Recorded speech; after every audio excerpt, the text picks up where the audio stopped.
Namaskar. Today I'd like to talk about how to slow down the retardation of our mental faculties. You know, the body and mind is a biopsychological machine. And like any machine, it starts to wear down with time.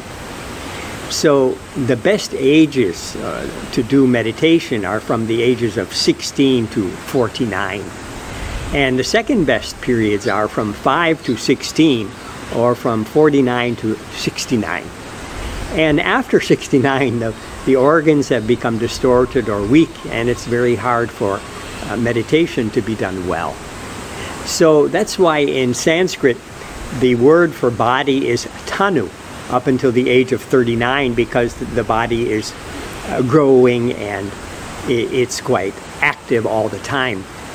And from 39 onwards, it's called sharira. It means it begins to contract.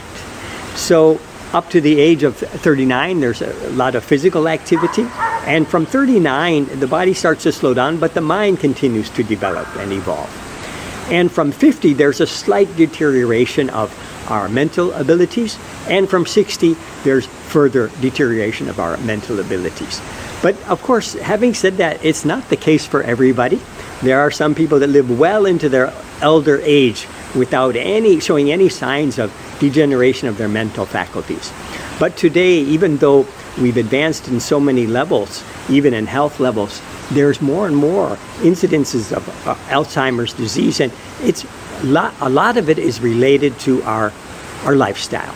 So all the things we teach in this channel regarding the meditation and the yoga postures, the asanas, they really boost up the proper functioning of our biopsychological machine. So things like consumption of alcohol or tobacco, saturated fats in our diet, these things will definitely affect our brain function and possibly bring on these types of brain diseases, which are more common than before. So what are the things that we can do? You know, there's a story I'd like to share in the ancient texts of Indian text about a young boy, Dhruva. Dhruva was 5 years old, and he started to meditate at that time.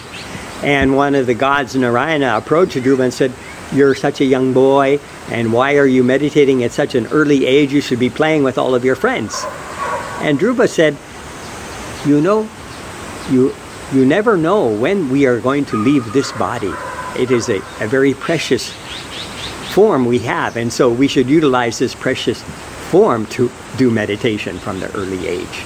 And our association, we teach meditation to the children from that age when they are able to grasp this very simple concept of love. So there are certain things that we can do in our channel, the practice of the asanas. Certain asanas are inverted poses. There's the shoulder stand, and there's the plow, there's the consciousness pose, the fish pose. They are inverted poses, so they bring the blood with the oxygen into the brain. So it very much improves our brain ability. And the hare pose also, it also is a downward, the head is down, and it brings blood and oxygen to the brain.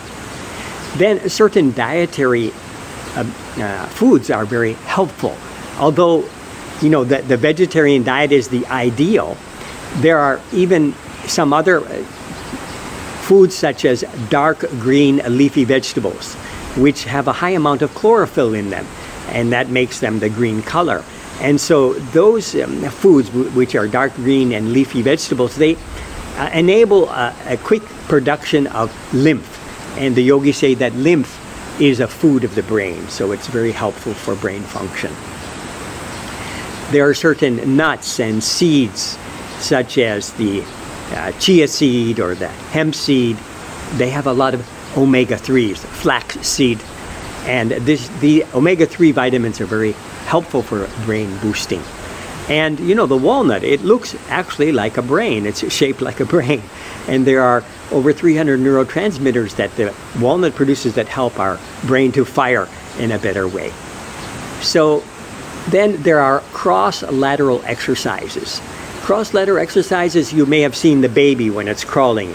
It crosses the midpoint of the body with its arms, you know, as it moves. And this helps it to develop this coordination between the right brain and the left brain. So the scientists say that the brain is like a muscle, and the more we use it, the better it functions. And this cross-letter exercise, it's a type of improvement of our physical coordination. And physical coordination always precedes the mental coordination.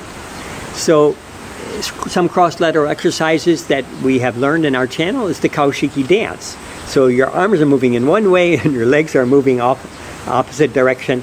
And this is an example. And the Tandava dance for the men, where we're jumping and the legs are going like this. They're cross-lateral exercises.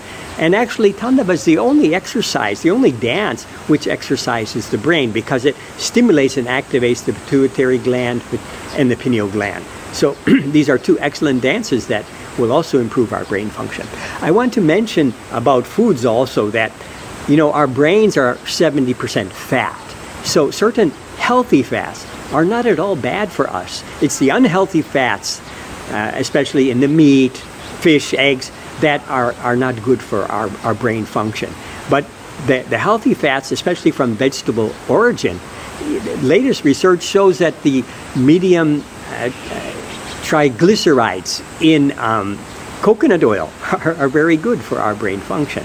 So certain fats are good for us.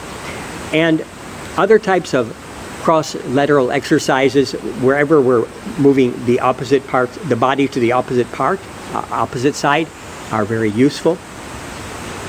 And also, we know one of the disciples, he asked the master, how can we improve our brain function? And then the master gave 3 simple replies. He said, first of all, memorizing something, keeping the brain agile and young with some type of activity where we're memorizing something, especially a new language, is a very good thing to do. And then not lying down, the erect posture. You know, erect posture is so important for our meditation and concentration, and in general for brain function. And third, walking barefoot on the grass. So these are some ideas that we could also incorporate in our daily lifestyle. So a healthy lifestyle with the practices we learn in this channel, certain types of brain boosting foods, and cross-lateral exercises are wonderful ways to keep our brains young and agile well into our elder age. So if you have any other ideas, share them in the comments and let us all learn from our collective wisdom. Thank you. Namaskar.